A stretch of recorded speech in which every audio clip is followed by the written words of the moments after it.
Fort Collins real estate market update for November. Well, it's December, and we're looking at November stats specifically, but we're also looking at preparing for the new year. 2026 is right around the corner, and honestly, December is a pretty slow month for real estate activity. December and dipping into January, we are going to kind of see the slowest amount of activity for the year. Holidays, weather, you name it, it just gets a little slow.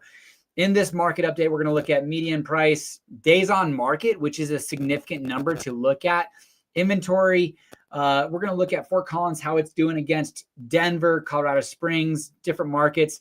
Additionally, I will say I recently listened to a YouTube video about from a guy who is a real estate agent in Sacramento, I believe, but he's been doing market updates really since COVID 2020, has a pretty decent sized channel. And he talked about how negativity sells. And that's one thing that I would say, whether it's news articles, blog posts, YouTube videos, it's easy to get sucked into the negativity because that's what people tend to gravitate towards. It's kind of that whole, deposit withdrawal with your wife or partner. And it's like, dude, you got to make 10 deposits for the one withdrawal because that one withdrawal is just so heavy. It carries so much weight. And it's kind of the same thing with negativity. It just weighs on you. And we fall into that trap of reading that stuff. And I was just watching a video that was from Reventure, Nick Gurley. Again, always want to give him credit for good data, but just unfortunately a bad brand that he has to just maintain. And I'm sure he believes a lot of what he's putting out there. But there was a video that talked about foreclosure rates and how a lot of these places are having increased foreclosure rates. And one of the municipalities that stood out to me was Denver's. And I'll actually here, let me bring it up. You won't be able to see it. A minute 15 on his most recent video. He talked about how rates were increasing, and specifically in Denver, he had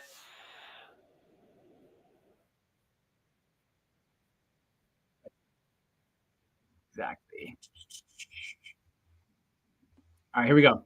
In Denver, there was a 73% increase year over year for foreclosure rates. But then you look at the lowest foreclosure rates in the country, Denver at one of the lowest at 0.18%. So that's what's a little bit scary. And he didn't mention that in this video. He just said 78% increase. Well, we've had historic lows because of more, forbearance, foreclosure moratoriums. It's just been a challenge for lenders to take a loan that's delinquent through a foreclosure process really over the last 5 years.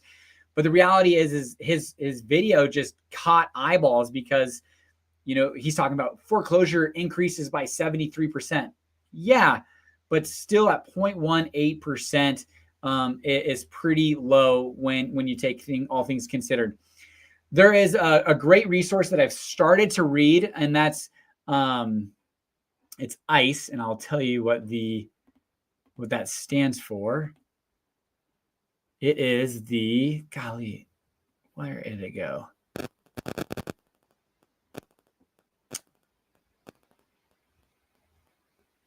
ICE does not have a really great connotation these days, so I want to make sure that I'm saying it right. But essentially, consumers, where'd it go? Oh, Intercontinental Exchange. So that is, and it's all about mortgage, real estate information, tapping into that information. And they had an article that came out for the November 25 Mortgage Monitor. Highly qualified refinance candidates have reached a 3.5-year high. Mortgage rates dipping down in the low sixes, high fives. 1.7 million top-tier borrowers became eligible to refinance. More than 4.1 million borrowers overall could save at least 75 basis points. Homeowners continue to hold a strong equity position with $11.2 trillion in capital equity, and equity home lines of credit are falling meaningfully. And then finally, home affordability has improved to its best level in 2.5 years. Affordability is a combination of prices and interest rates. That being said, let's jump into how Fort Collins did specifically in November, which actually, you know, like right when I looked, I was like, dang, that had a pretty decent dip. For the Fort Collins sales price dropped 5.7% versus last November 2024, with both attached and detached buildings having a $527,000 median sales price. Residential detached dropped 5.4% to $567,000. Seasonally expected to drop and to dip into the December, January months. So not unexpected, but maybe a little bit early for that drop.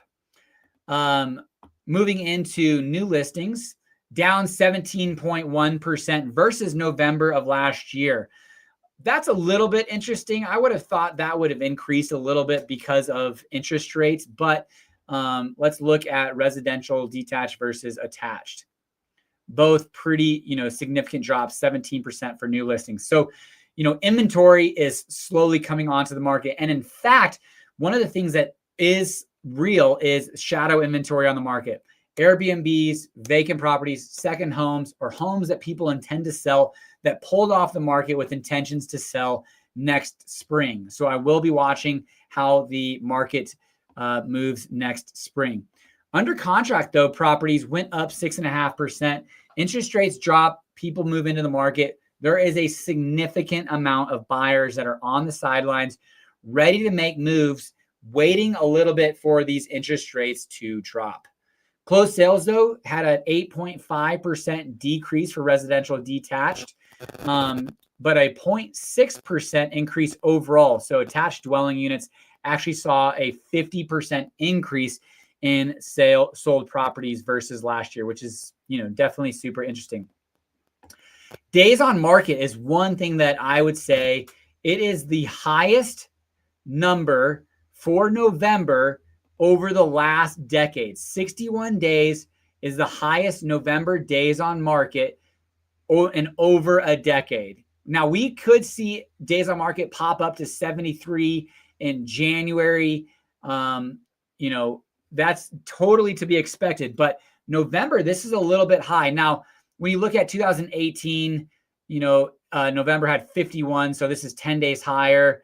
November had 54 in 2017 and 52. So we are a bit higher, over 10% higher than what is even historical average for this time. So homes are sitting on the market. Buyers are being patient. The buyer journey is something to where people are exploring a home, exploring multiple homes, coming back to that house and looking for negotiations, because percentage of original list price, 97.1% for November, meaning from their percentage of the original list price, whether that be price reductions or negotiations from list to final sales price, is happening in favor of the buyers. Now, I do have two stories that I can share with you that is interesting. I had an investment property that I actually myself am buying. It's a new build model leaseback in Prairie Song in Windsor. It's an exciting development. Definitely, you know, if you're looking for new build in Northern Colorado, that's a development that's in the initial phases that's going to be built out to be roughly the size of Raindance, which is a pretty large development in Windsor. But we bought it for only about 2% off of original list price, with some concessions coming back to us in the form of lender credits. So not a ton of negotiations. But on the flip side, we actually closed on a 10-plex for a client this year that was 23% off from original list to final sales price. And that was a combination of both being aggressive on negotiation, assuring them that we're going to close, and being opportunistic with a seller who has a ton of equity and is a position that wants to get out of it. And that property was on the market. And finally, we had another client that was buying an investment property that we ended up having a multiple offer situation that we used an escalation clause. We came in under list price, that we were going to be willing to go above list price and didn't have to do that. We had a strong down payment. We competed against another buyer that was putting less down than us. So the sellers ended up going with us. So Those are 3 situations where 1, we got it for 23% under, 2, we got it for 2% under, and 3, we got it for at list price. So each property is having a little bit different dynamic. Now, I will say that 10plex was probably overpriced to begin with, so could have done themselves a favor. It was also some mismarketing on that. So we took advantage of some opportunity, that was not readily available unless you dug into the numbers. And then the other one that was at list price, it was a very desirably strong priced house in a good neighborhood that drew a lot of eyeballs. So you've got to take into an account in each property how it's being marketed, how it's being priced comparatively to those surrounding it. Month supply down to 2.5%, but up 4% versus last year. We will see our supply drop into January and February. That is annually to be expected. So we are kind of dipping into our low inventory months, but still 2.5 months, 2.5 months of inventory in November is greater than we had in October of 2019. And that was a more normalized market. We haven't been in this friendly of a buyer's market for more than a decade. So that's where I'll give you guys some kind of anecdotal information from our agents that are extremely active. We'll have done 80 transactions this year as a team in Fort Collins. So super grateful for all the opportunities that our clients give us. But what that provides to us is the experience that we can leverage for our clients. All right, moving into Redfin's kind of housing market trends. 186 homes, 10% less than this year over year. 70 days on the market, 8 days longer than last year. But really what I wanted to show here, again, sale to list price.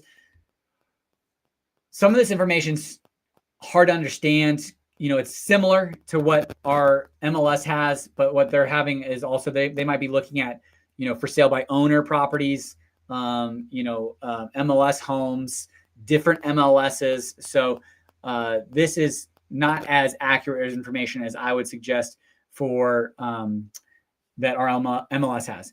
Homes sold above list price. 13.4% of homes are still selling for above list price, while 29.3% are selling with price drops or under list price.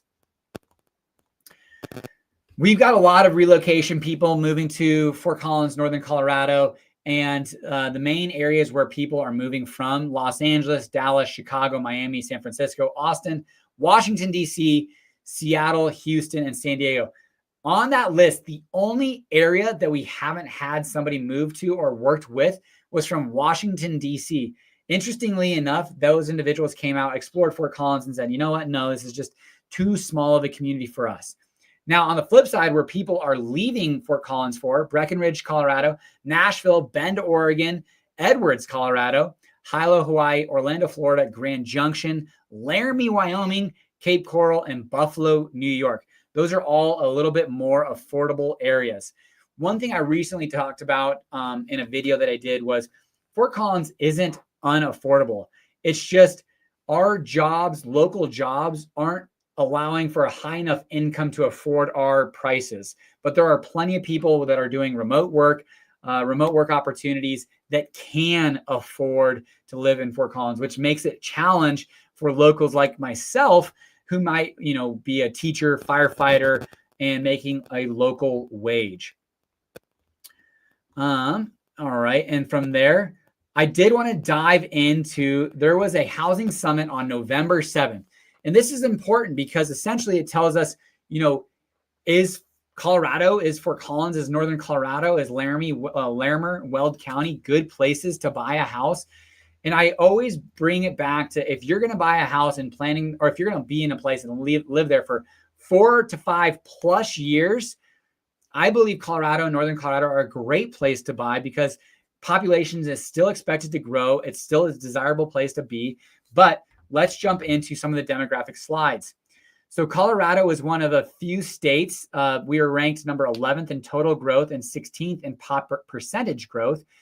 And there was actually 7 states declined in population, including California, Louisiana, Mississippi, Illinois, New York.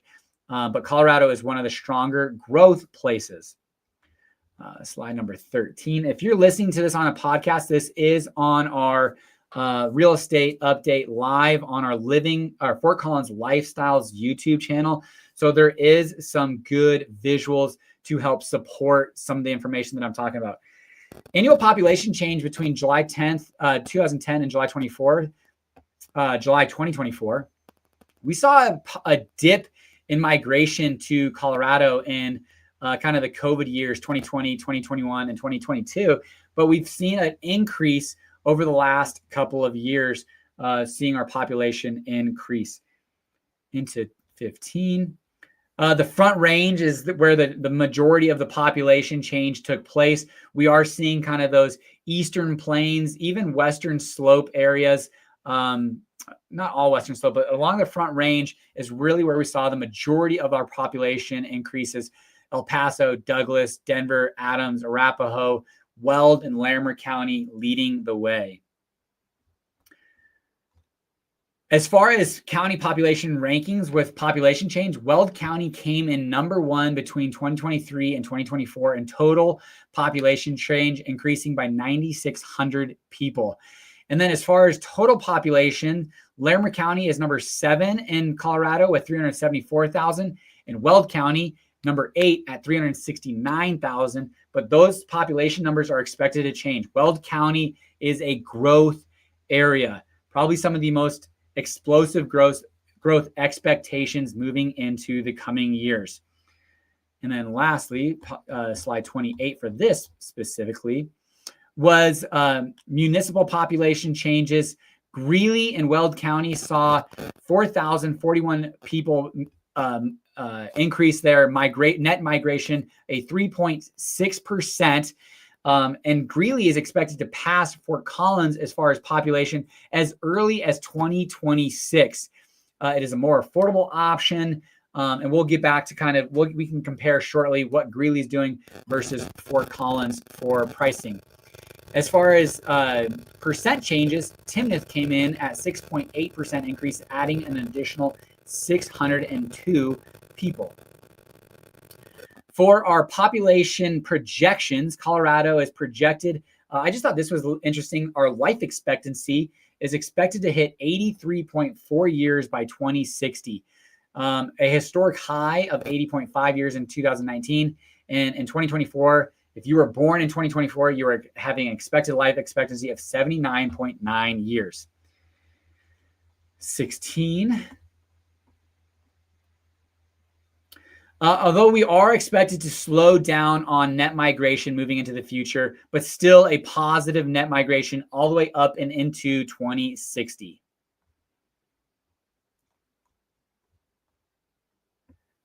We are expected to hit 7.5 million people in Colorado from around 6 million in 2024. So an additional 1.5 million, or roughly 200,000 people per year, moving from 2024 into 2050, excuse me. But that is expected to slow down. The annual percentage change, there's just more people. So it's harder to, if we're having 200,000 people, that percentage decreases. If we're at 6 million to 7 million, 200,000 people is a smaller percentage. 23 to 24. The county differences where the expected growth is. Weld County leads the way with over 1% expected growth, but Larimer County, Broomfield, Douglas County are all expected to do quite well, all being above a 1% growth expectation. Weld County is expected to be one of the largest growers with over 50,000 people in the next 10 years. Larimer County is expected to add 1,000 to 10,000 people. So still quite a bit there. One thing I wanted to show on this is just our jobs. As I was discussing earlier, our housing prices aren't super expensive. They are just expensive in comparison to the jobs that are here locally. And this was a graph that showed what are commuters doing in Region 2, which is Northern Colorado, Larimer and Weld County. Well, there's about 50,000 people, about 60 to 70,000 people that are in commuting to Fort Collins. From there are over 150,000 people commuting out of Larimer and Weld County on a daily basis for jobs. So people are either having remote works or they're commuting down to Denver along I-25 for higher paying jobs to live in the region that is Northern Colorado. Finally, I wanted to show this. These are projections over up into 2060 for Larimer and Weld County. As you can see, Weld County is expected to increase 4% in the next 5 years, 2%, 2%, 3%, and then all the way up. It slows down up into 55 to 60, where it slows down to 1%. But Larimer County is still expected to grow significantly, just at a slower rate. But each of us, by 2050, will have over 1 million people in Northern Colorado from where we're at right now, which is roughly, where are we at? There we are. Roughly about 720,000 people. So adding an additional 280,000 people over the next 30 years.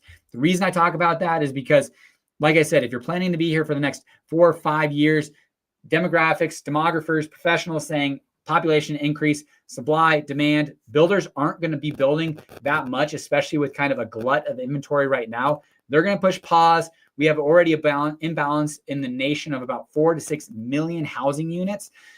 That's not going to be addressed anytime soon. Very pro-housing in the long term for real estate. But if you are looking at renting, how does Fort Collins do on the rental market?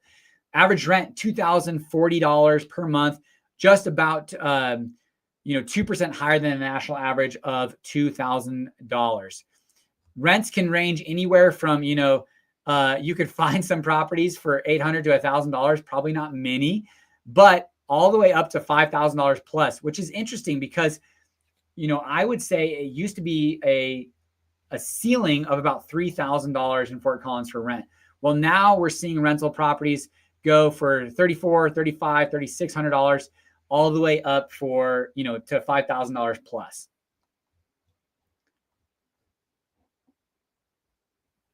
All right. And I did want to jump into how we are compared against Greeley, because Greeley is probably one of the more affordable areas in Northern Colorado, specifically for, if you're looking at buying. So in Fort Collins, we have a median price between, let's look at residential detached for both. That's just easier.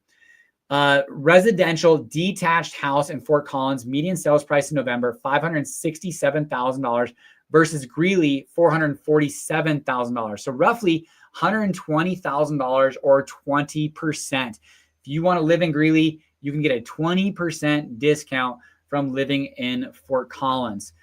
That being said, let's look days on market. They both were right around 56 days. New listings. Greeley has a fewer listings. It's just not as many homes sell. 260 homes sold in November in Greeley versus 323 homes in Fort Collins. So it's a more active market, but there are tons of new developments in Greeley along, West Greeley, Business US 34. So lots of opportunities there. That is the last bit of data I wanted to provide, but here is the anecdotal information from my team that, again, we will close 80 transactions this year, and they are very active in the market. And here is some of the information from everybody. All righty. From our main man, Zach Jordan, who's been with me since 2016. Serious buyers are in the market, currently looking to close before the end of the year. Homes under the median price are flying off the shelf. From Caleb, who will produce and transact the most deals this year on our team. Many buyers are ready and willing, but are in a position to be extremely patient. Polished buyers are looking for a deal. Perfect turnkey houses priced appropriately are moving quickly, but there are more deals, in quotation marks, to be found and made with an aggressive buying approach than in the last 3+ years. Izzy, she was my assistant for a couple of years, absolutely crushes it out of the park, does a great job with her clients, is extremely client-oriented, probably our most client-oriented on the team. She's going to become your best friend if you work with her. Most buyers know that the opportunity they have right now, but also know inventory isn't the best. We are dipping down into that seasonally low inventory. They're not in a rush. I have a ton of people who are looking to wait and buy in the spring unless the perfect home comes up. They are waiting for that spring inventory. And the new guy on the street, Mr. Rodney Frazier. Did I get anything from Connor? Oh, that son of a... Mr. Rodney Frazier, sellers being nimble and ready to adjust price or embrace offers, including concessions. Homes will move when buyers perceive them to be a good deal. That's a great phrase. Perceive them to be a good deal. There are buyers out there, but a lot of them know they are in favor of this market and are being patient. Couldn't have said it better myself. Grateful for all the clients that work with us. If you're interested in learning a little bit more about Fort Collins, being a part of our newsletter, send me an email. I'll get you on that newsletter. Great information. I appreciate you guys watching. And until next month, have a great day.